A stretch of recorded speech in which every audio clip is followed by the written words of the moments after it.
Anjana Shalakaya Chakshurunmilitam Yena Tasmai Shri Gurave Namaha.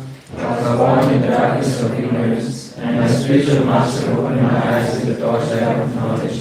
I offer my respectful obeisances unto him. Namo Vishnupadaya Krishna Krishnaya Bhutale Srimate Bhaktivedanta Swami Namine Namaste Saraswati Deve Gauravani Pracharine Nirvishesha Shunyavadi Pashtadave Shatarine Jaya Shri Krishna Chaitanya Prabhu Nityananda Shri Advaita Gadadhara Shivasari Gaura Bhaktivinoda Hare Krishna, Krishna Krishna, Hare Hare, Hare Rama, Rama Rama, Hare Hare. Jai.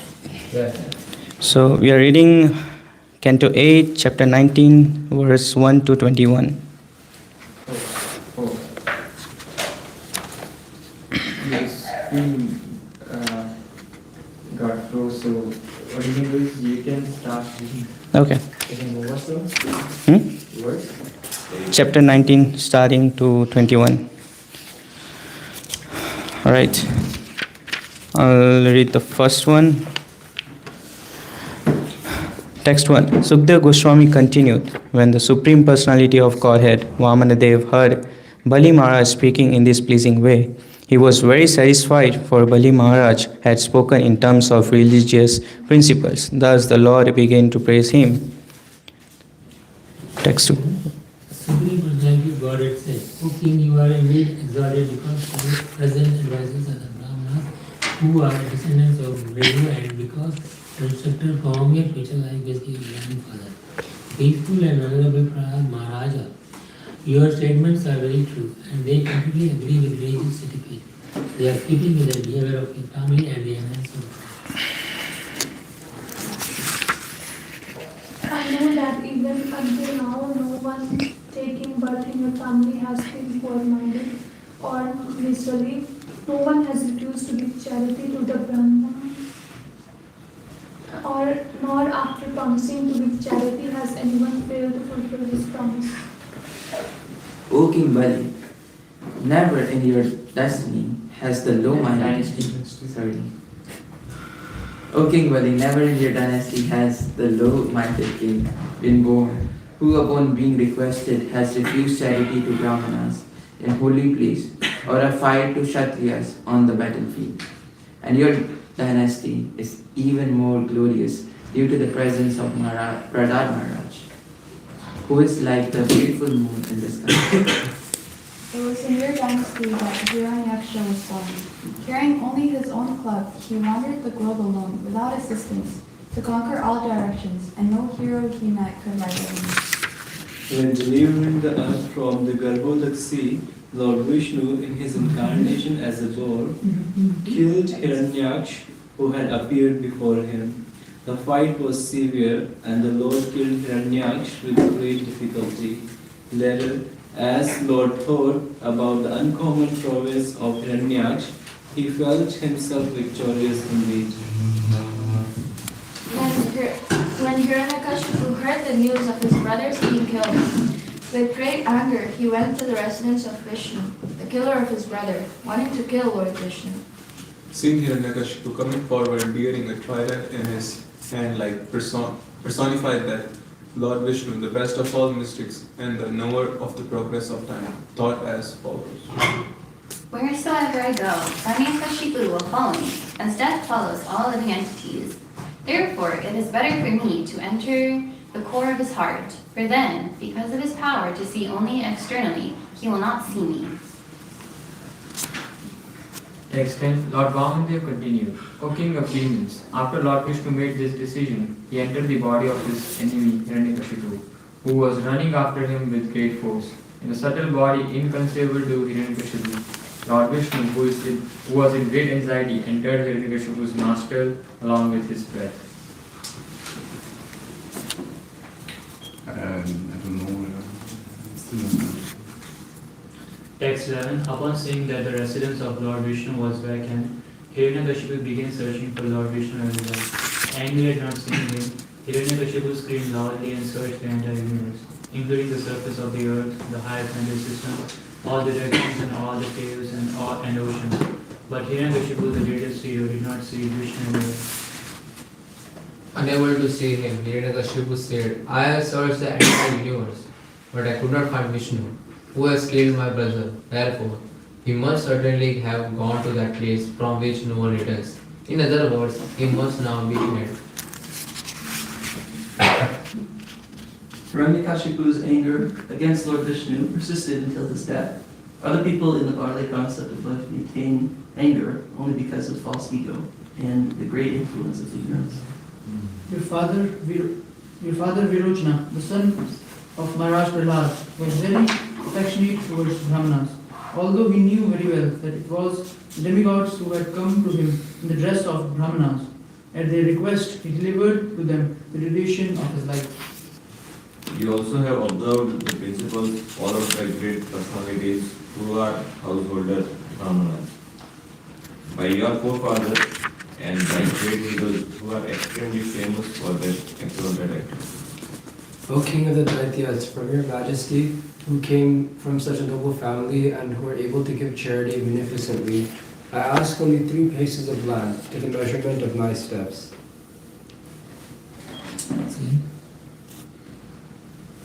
Text 17. O King, controller of the entire universe, although you are very many places and are able to give me as much land as I want, I do not want anything from you that is unnecessary. If a blind Brahmana takes charity from others only according to his needs, he does not become entangled in sinful activities.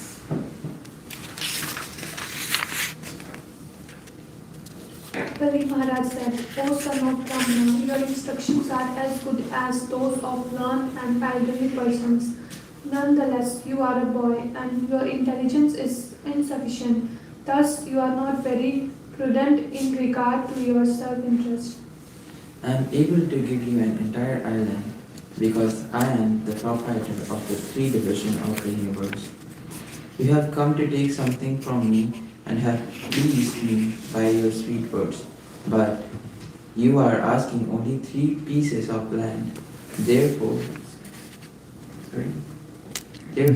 you are not very intelligent. O small boy, one who approaches me to beg something should not have to ask anything more anywhere. Therefore, if you wish, you may ask for me as much land as will suffice to maintain you according to your needs. The personality of God had said, O my dear king, even the entirety of whatever there may be within the 3 worlds to satisfy one's senses cannot satisfy a person whose senses are uncontrolled. Okay, we'll read about text 21. Shri Bhagavan Uvacha Yavanto Vishaya Prestas Trilokyam Ajitendriyam Na Shaknuvanti Te Sarve Pratipurayitum Nripa Shri Bhagavan Uvacha Yavanto Vishaya Prestas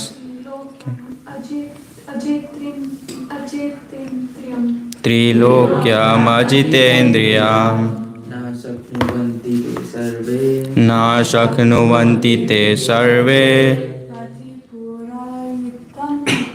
Pratipurayutam Nipra Yavanto Vishaya Preshthas Yavanto Vishaya Prestas Trilokyam Ajitendriyam Na Shaknuvanti Te Sarve Pratipurayitum Nripa Shri Bhagavan Uvacha Yavanto Vishaya Prestas Trilokyam Ajitendriyam Na Shuknuvanti Te Sarve Pratipurayitam Nripa पतिपुरायुतं नृपा यावन्तो विषया प्रेष्ठा यावन्तो विषया प्रेष्ठाः त्रिलोकामजितेन्द्रियम् शक्नुवन्ति ते सर्वे ते सर्वे निर्निका. Alright, what to after me? Shri Bhagavan Vacha. The Supreme Personality of Godhead said, Yavanta, as far as possible. Vishaya, the objects of sense enjoyment. Prestaha, pleasing to anyone. Trilokyam, within these three worlds. Ajitendriyam, a person who is not self-controlled. Na shaknuvanti, are unable. Te, all. Sarve, taken together. Pratipurayutam, to satisfy. Nipa, O king. Right, translation. I'll read. The personality of Godhead said, O my dear king, even the entirety of whatever there may be within the three worlds to satisfy one's senses cannot satisfy a person whose senses are uncontrolled. Purport. The material world is an illusory energy to deviate the living entities from the path of self-realization. Anyone who is in this material world is extremely anxious to get more and more things for sense gratification. Actually, however, the purpose of life is not sense gratification but self-realization. Therefore, those who are too addicted to sense gratification are advised to practice the mystic yoga system or Ashtanga yoga system according to Yama, Niyama, Asana, Pranayama, Pratyahara, and so on. In this way, one can control the senses. The purpose of controlling the senses is to stop one's implication in the cycle of birth and death. As stated by Rishabdev,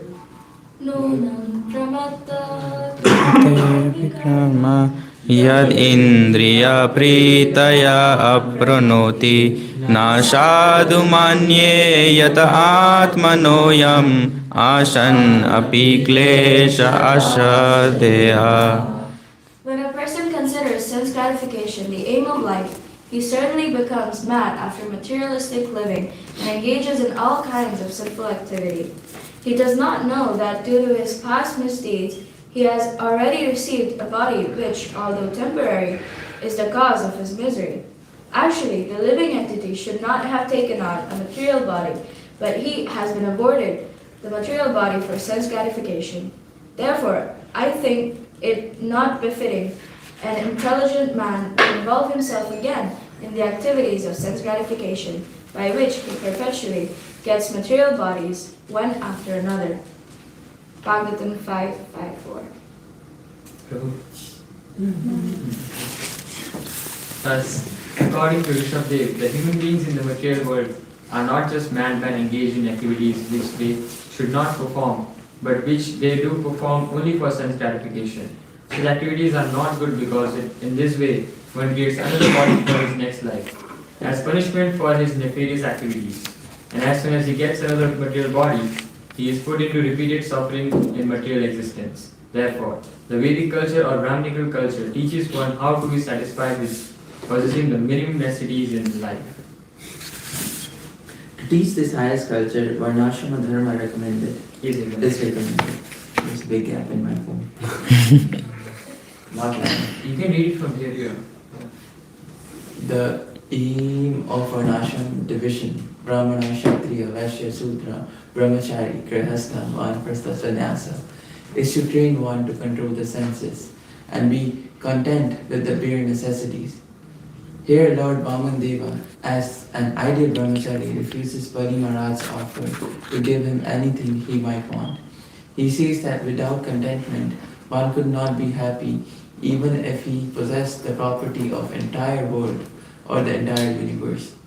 In human society, therefore, the Brahminical culture, Kshatriya culture, and Vaishya culture must be maintained, and people must be taught how to be satisfied with only what they need. The modern civilization, in modern civilization, there is no such education.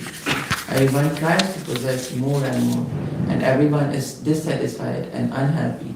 The Krishna conscious movement is therefore establishing various forms, especially in America, to show how to be happy and content with minimum necessities of life and to save time for self-realization, which one can very easily achieve by chanting the Mahamantra. Hare Krishna, Krishna Krishna, Hare Hare, Hare Rama, Rama Rama, Hare Hare.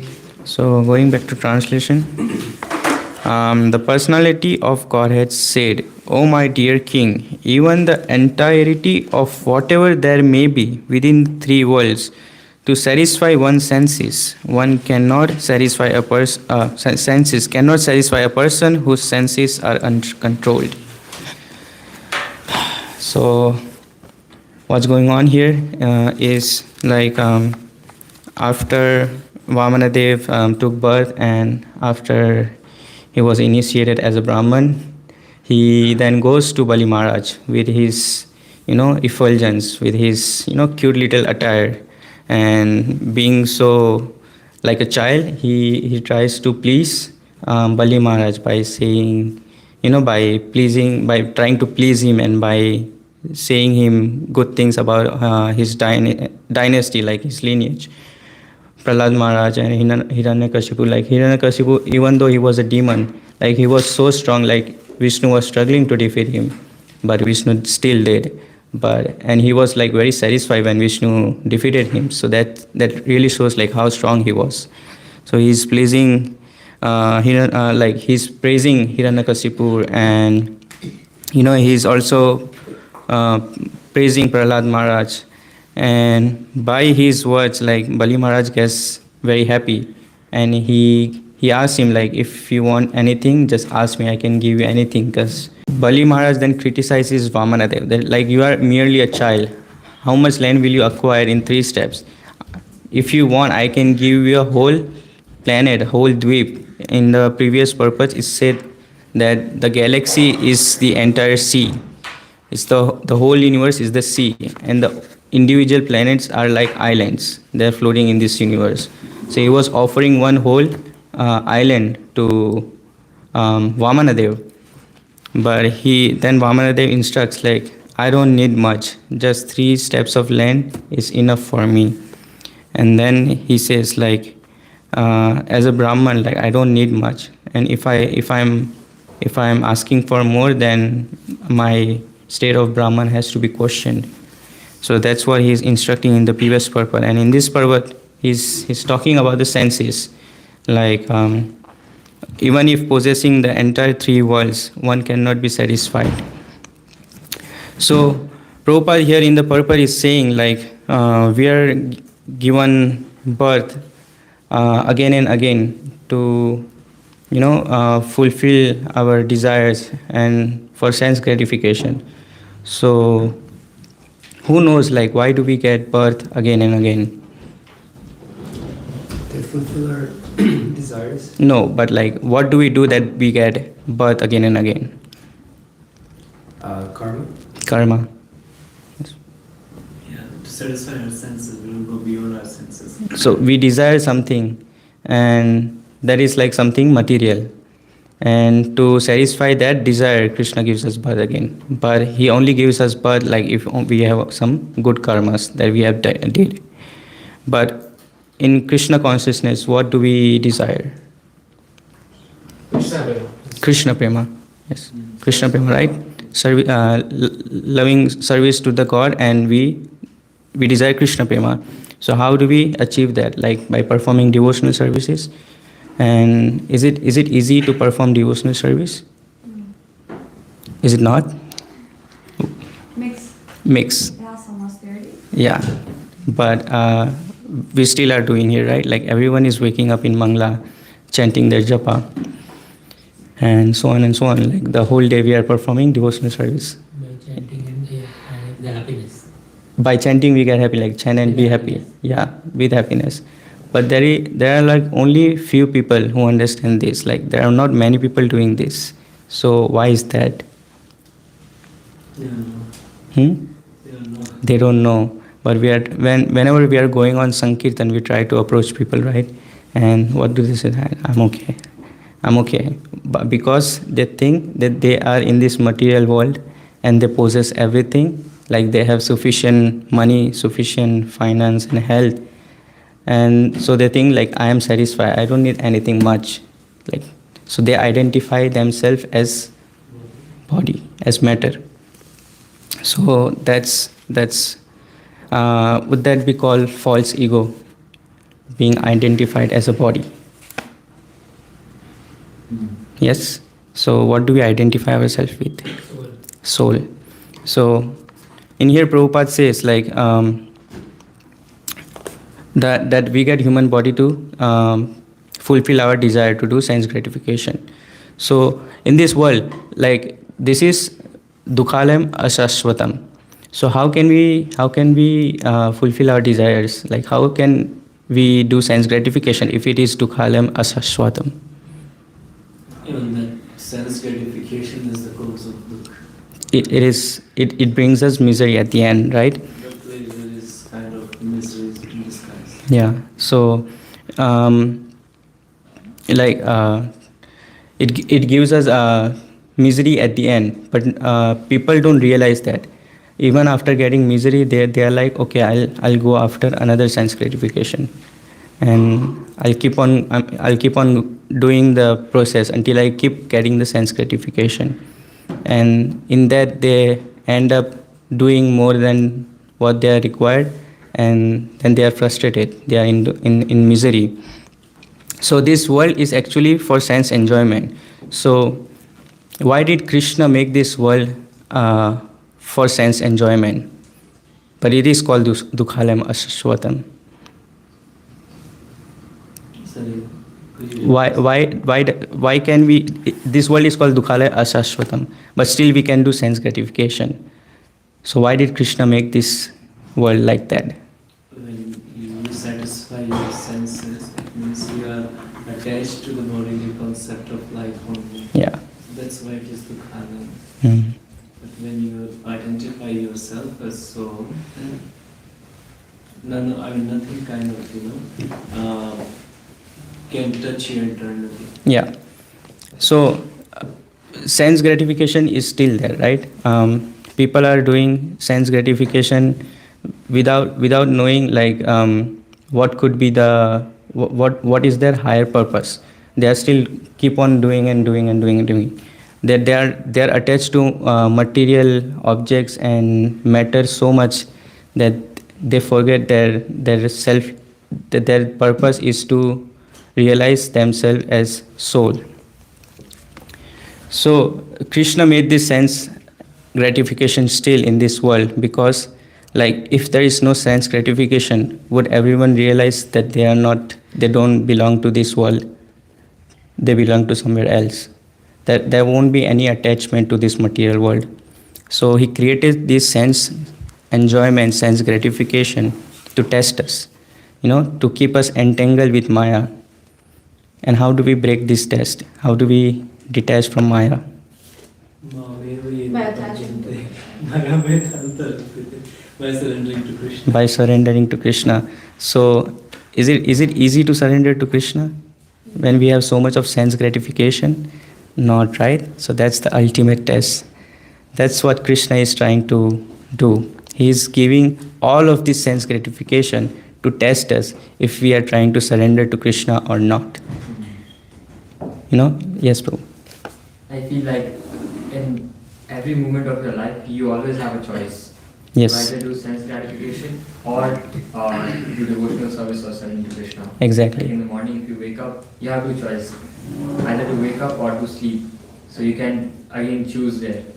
Whenever you do anything, you have a choice to either do devotional service Or we always have choices on our hands. Yes. What Mona Prabhu said reminded me that surrender is moment to moment.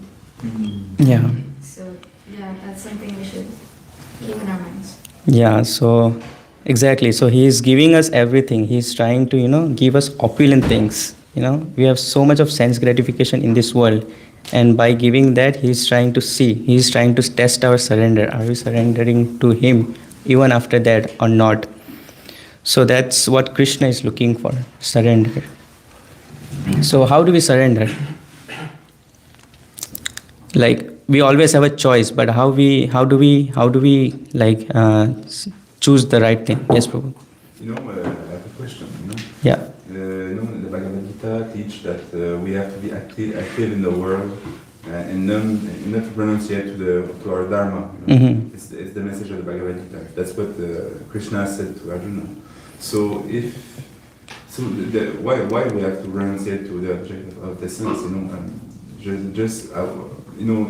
We have to be active in the world, right? Yeah. So I'll talk about this in like the nature of our soul is active. We cannot rest. That's the nature of our soul. But how we remain active depends on us. So we will talk about this in the moving forward. So we have to detach from all this sense gratification and surrender to Krishna. But it's very hard. So how do we do? So our body is made of three elements. Can anyone three components? Can anyone say? Earth, Huh? water, fire. Yeah, it's one of the component. Okay, so yes. Mind, body, intelligence. That's also one of the component. Okay, so the body is made of gross. Sorry. Gross, subtle. Yes, gross, subtle, and spirit. Right. So gross body is what you said, like water, fire, ether, air, and in there also comes senses.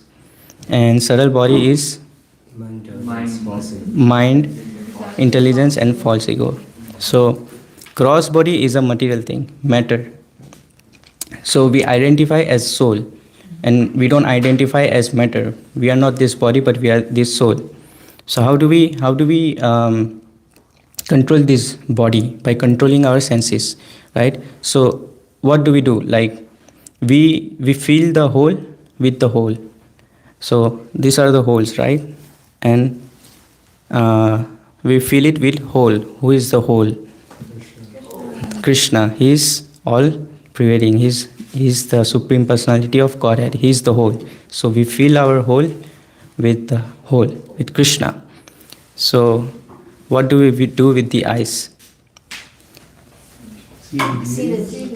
See the deities, right? Do the darshan, and not engage in illicit activities, not to look at stupid stuff at internet, which is in this era like everywhere, right? What do we do with our ears?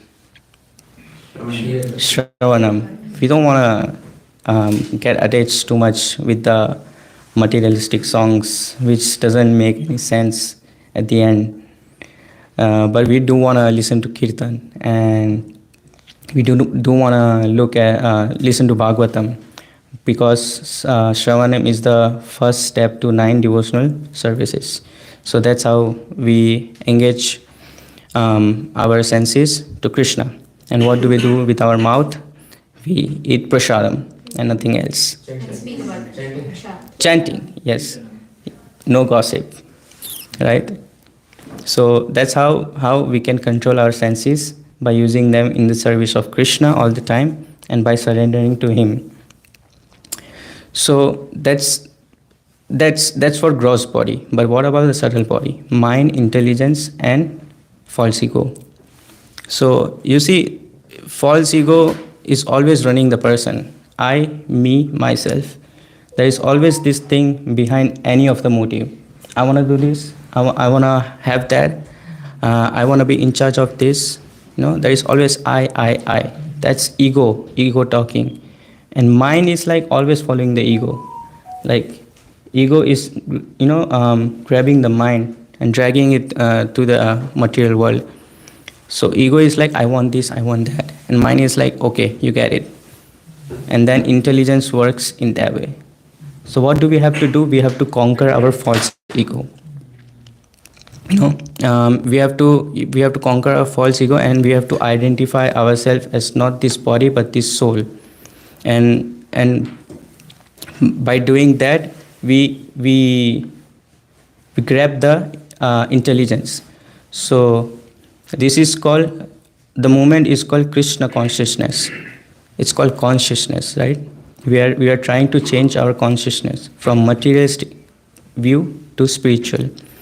So can we say we have two types of consciousness, like one which is actively working and one which is subconscious, right?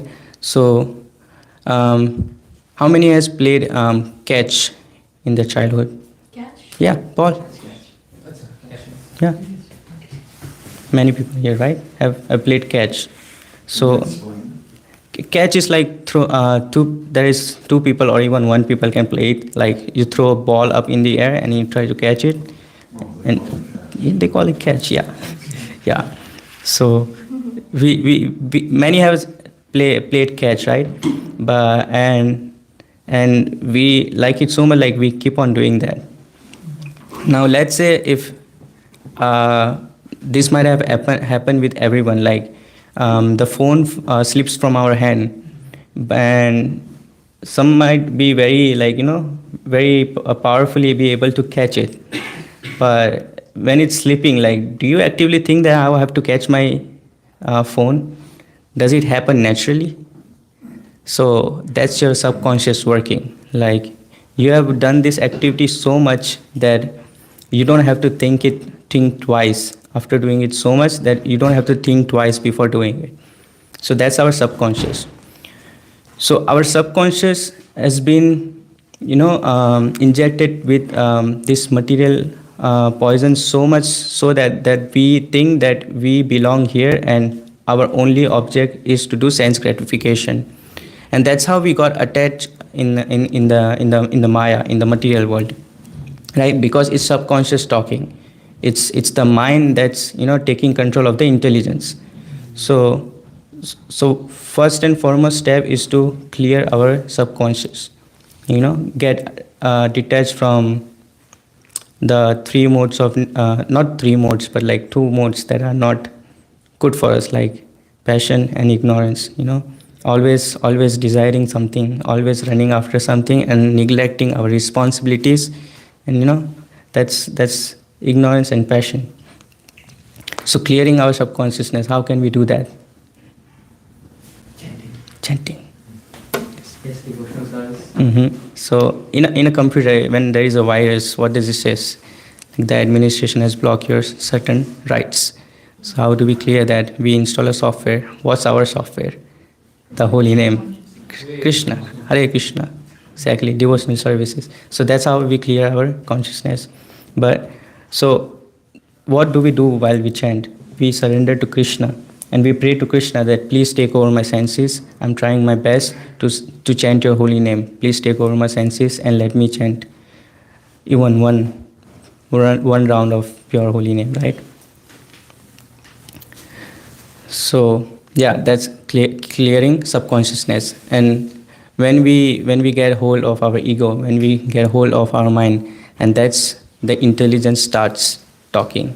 That's when we become Krishna consciousness. That's when we rise above the mode of passion and ignorance, and that's when we come into mode of goodness. So here it says, like, the purpose of controlling the senses is to stop implication in the cycle of birth and death. And to do that, like it is here recommended, therefore those who are too addicted to sense gratification are advised to practice the mystic yoga system or Ashtanga yoga system and follow. And so on follows. So we are doing various yogas to not become healthy, as the Mayavadis or yogis would do it, to attain certain posture in yoga or to become healthy. But that's not why we do it. We do it to clear our subconsciousness, and that's to rise above the modes and to be in mode of goodness.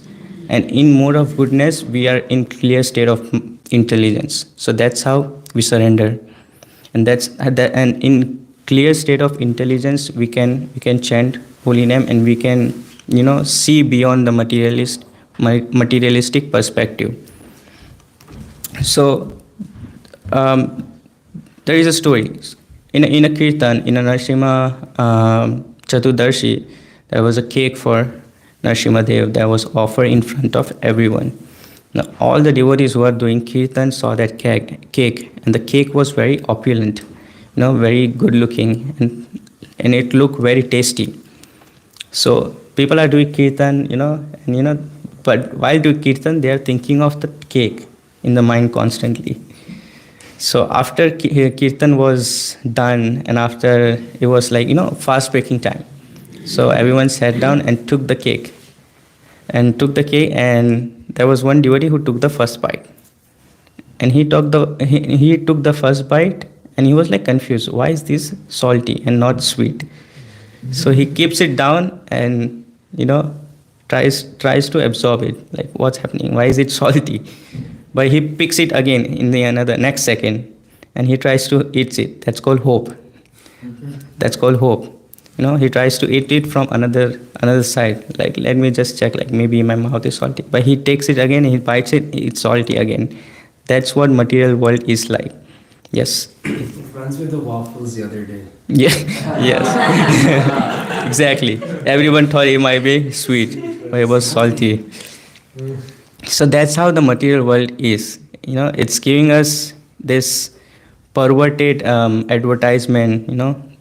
So well made that they make us think that we need this object.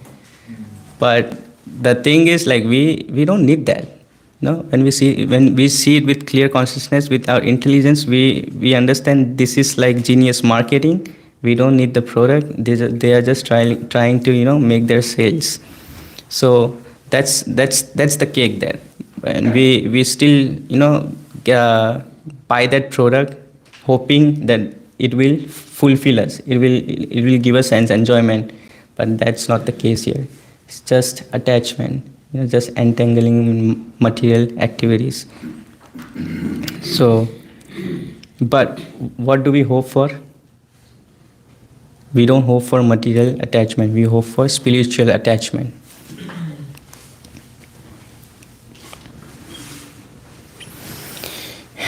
Yeah, so we are trying to attach spiritually. Like, anyone would like to share their reflection on how they attached, like they detached from material world and how they attached to Krishna conscious. Yes, Prabhu. I have 2 kids. Mm. In fact, I have pretty good reason to be attached to the material. Yes. But in fact, to be detached from this perspective of material perspective, I just see them as pure soul, Mm-hmm. and see the soul inside them, and just try to, But I'm a father, so I have to take care of them. So I have still attachment to material. Yeah. But I can go beyond and focus on the fact that they have soul. They are the soul, and not the body, and focus on their spiritual growth before everything else. Yeah, you have a duty to take care of your children, but like it is also your duty to turn your kids towards Krishna consciousness instead of engaging them in material world. But in fact, I can go without I can take them in this path without their permissions, without their will. I can just encourage them. Yeah, so I heard in a lecture, like when the kids are like 1 to 9 or something, 1 to 5 or something, like we teach them. When they are 9 to 16, we become their friends, and when they are 16 to 21, something like that. So when they are small, it is our responsibility to teach them Krishna consciousness. So that's how they understand this world when they are grown up. Like they see the difference, the material world and the spiritual world. But if you don't teach them Krishna consciousness, they won't know the difference. They will only know the material world. So that's different kind of duty that you have. But that's kind of detachment and attachment at the same time, like understanding it. As you said, like they are not the body, they are the soul. So yes. So that's a way to be detached from the material. Yes, material concept. But still, I'm connected to material. I can be completely without. In fact, we are still attached to material. We have to take care of the body. In fact, why I don't shoot a ball with my head, if I just don't care about the material. Yeah. So it's so still we have to accept it. In fact. Okay. Anyone else would like to say something?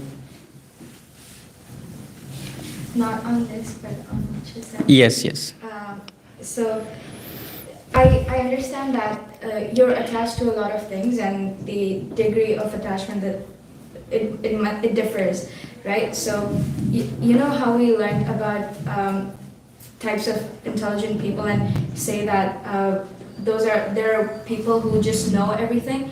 The ones who hear and understand and don't make the mistake, those who make the mistake and understand, and the last one is who makes the mistakes and just don't understand. Yes. Keep doing it, right? So some of the things I knew that I shouldn't do, so I left them.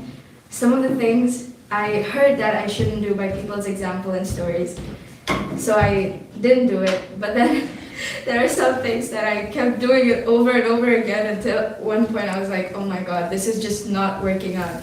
Yeah. Like the cake example that you gave. So I can recall all of these examples about different things that I was attached to different.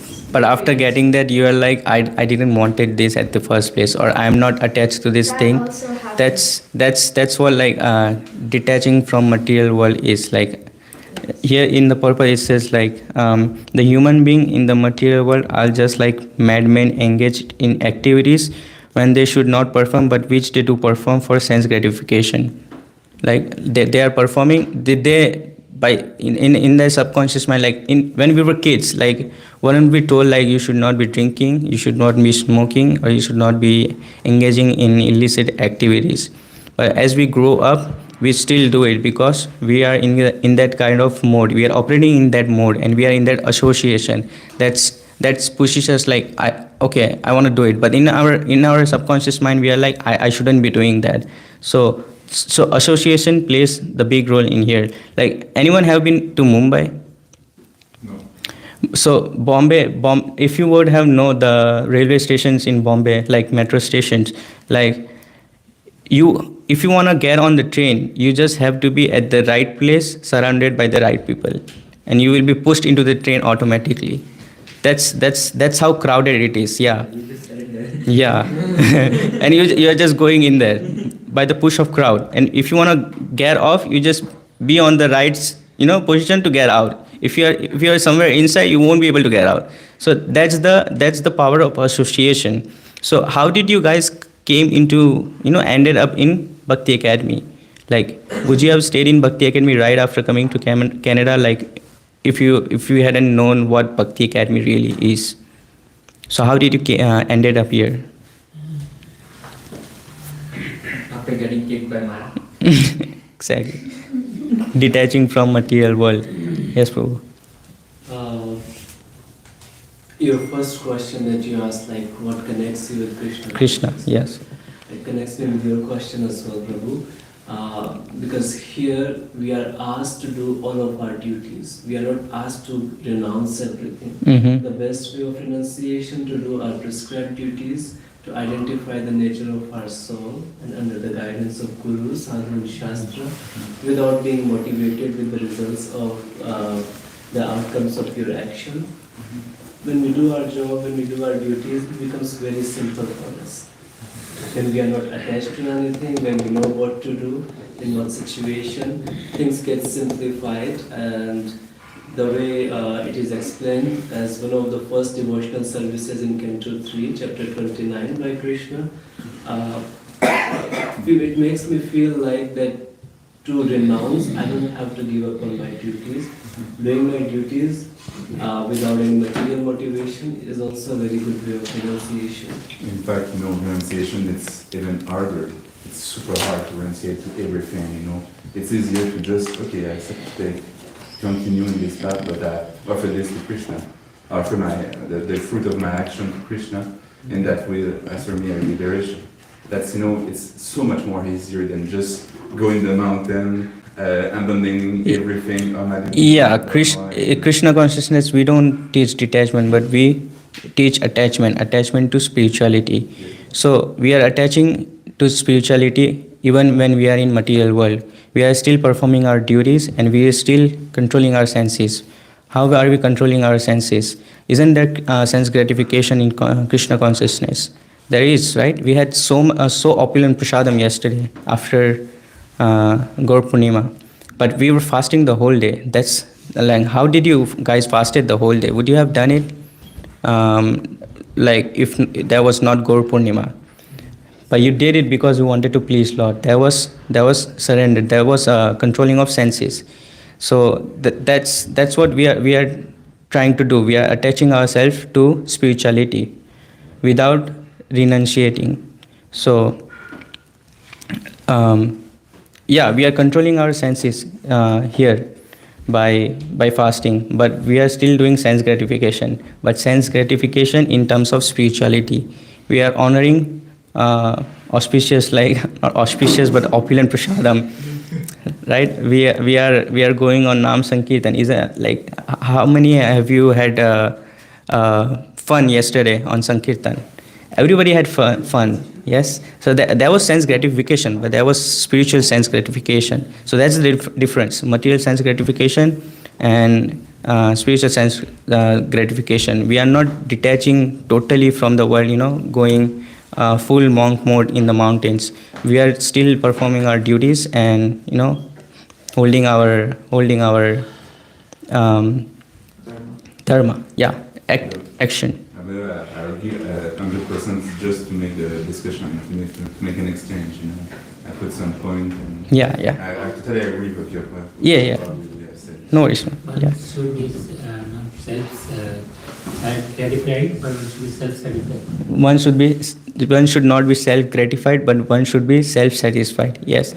So I saw one quote yesterday, like one desire not satisfied is equivalent to 1,000 desire satisfied. So that was from SBK Shah Maharaj. Yeah. So we are restricting and we are performing austerity so we can perform. We can taste the higher nectar, higher sense gratification, and that is Krishna. So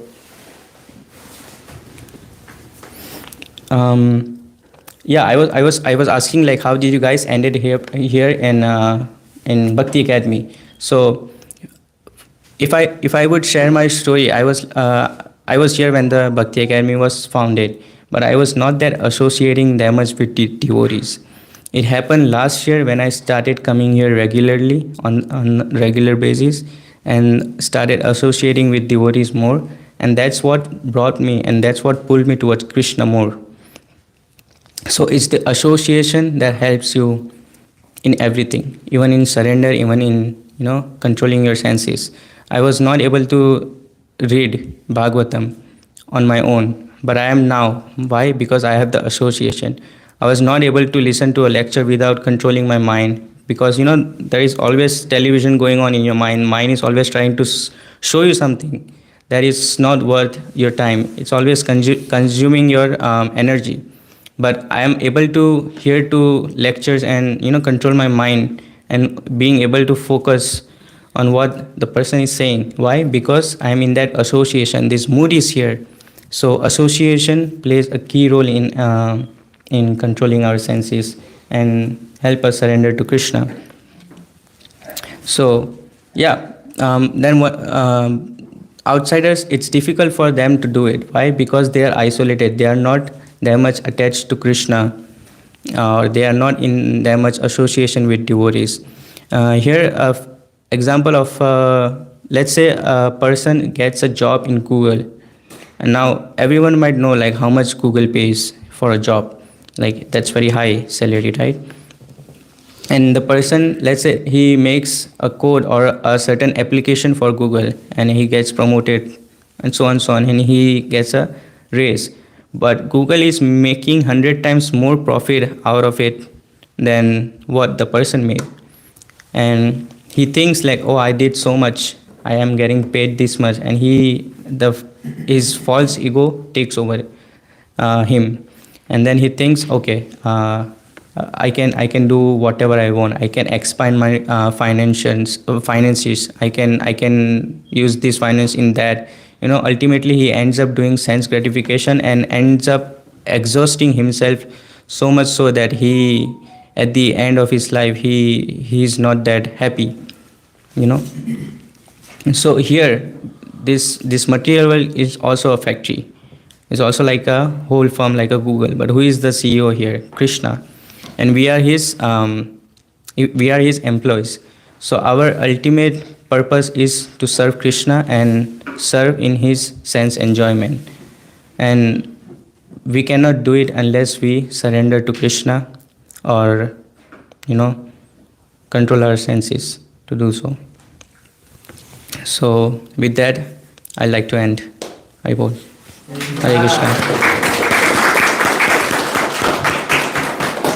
Any questions? Yes. Yes. In one of the verses, it was mentioned that Vishnu had to fight with Hiranyaksha, and it was not an easy fight. Yeah.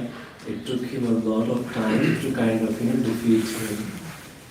And after defeating him, he really feels victorious, right? Yes. But if Vishnu wanted to kill him, he just had to step out of his heart, and that's it. Like Paramatma, Krishna resides in our heart, and once he steps out, the body is dead. So if he just wanted to kill Hiranyaksha, he would have done that small step, and everything was done peacefully. Right. So in the purpose it says like Vishnu, Hiranyakashipu was going everywhere to find Vishnu, but Vishnu played a trick role here. He went into Hiranyakashipu's body because he is trying to find everything outside.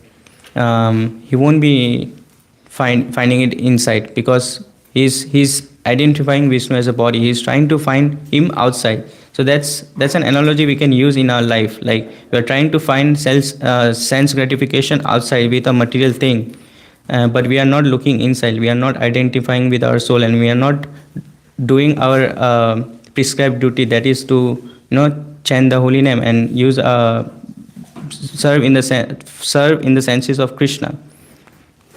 So that can be used in that way. Just as there is a car, but the car cannot drive itself. We are the driver. We are driving the car. So we are the higher being here. So being a higher being, it's our duty to understand ourselves and not engage too much in the inferior energies, like the matter of this material world.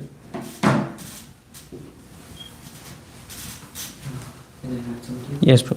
So I understand Guru's question as why Krishna, why Vishnu needs to do something, right? Why he could have stepped out and Vishnu was done, right? The fight went on for a long time, and it was not easy, and it was extremely powerful. Yeah. So one thing we need to understand is whatever Lord does, he does it for his pleasure. So he fought Hiranyakashipu because he wanted to fight. It is not because there's a need. Yeah, he needed to fight. Everything Lord does is for his pleasure. He wants to enjoy that fight. And he also took some blows from Hiranyakashipu, right? Hiranyaksha. How can violence give pleasure to the Lord? Everything can give pleasure to the Lord. Like we can take example of Vishnudev. Vishnudev was fighting in front of Krishna, right? When Krishna took that chariot wheel and he was running after him, Vishnudev was hitting with Krishna with the arrows, but that was giving him pleasure. That is called Virya Rasa. So the Lord can enjoy in any way and all the ways. Like however the devotees want to please him. And Lord has different moods and different rasas to enjoy. So it is only the conditioned soul who needs to do something. The Lord, he always does anything and everything out of his own will to enjoy and to perform his own purpose. Yes, Manas. It was a cat and mouse game with Hiranyakashipu and the Lord, who was the big cat, right? And before we renovated this place, some years ago, we had a cat in the temple, and the cat was a mouser, and he did very good service, very good seva. So one morning, I walked through this area, and this cat had caught a mouse. and he flung him into the center of the room. And then he just sat there. Like this. His tail was going. And then the mouse saw an opportunity to escape. And the cat still sat there for a little bit. And then, at the right time, he ran over and pounced on the mouse and flung him back into the center, into the ring. And the mouse was there. And he was just having a cat and mouse game, as they say. He was having fun. He was having a lot of fun. And of course, it came to a bloody end. There was blood around. And it was the mouse's blood, as you can imagine. But he was just, the Lord likes to fight. The Lord likes to play. Just like we'd like to do all those things. Right? Then you get into the water, like we will in the summer. We'll just kind of like try to play drown on someone. We just have a little physical fun together, which you need to do. And so the Lord is like that. We take on His qualities. Yes. So okay, so you decide whether to be the mouse or the cat. If it's Krishna, then I would love to be a mouse. We are the mouse. We are always the mice. I know we're running out of time, but last semester when in one of the Krishna Katha sessions, I was reading the story of the Samantaka Jo, and from there I remember that in a sporting attitude, Krishna wanted to engage in a mock fight with his devotee. As we have experienced from the pages of Srimad Bhagavatam, the Supreme Personality of Godhead has all the propensities and instincts of a human being. Sometimes in a sportive spirit, he wishes to fight to make a show of bodily strength, and when he so desires, he selects one of his suitable devotees to give him that pleasure. Krishna, so Krishna does that. That's what I said. Just one last question. In the 10th text, we read like Lord Vishnu who was in great anxiety. So just curious, like how can Lord be anxious? Because he's about to be in supreme, right? So how can Lord be anxious? We can take it to the Prashad. We can take it to the Prashadam hall.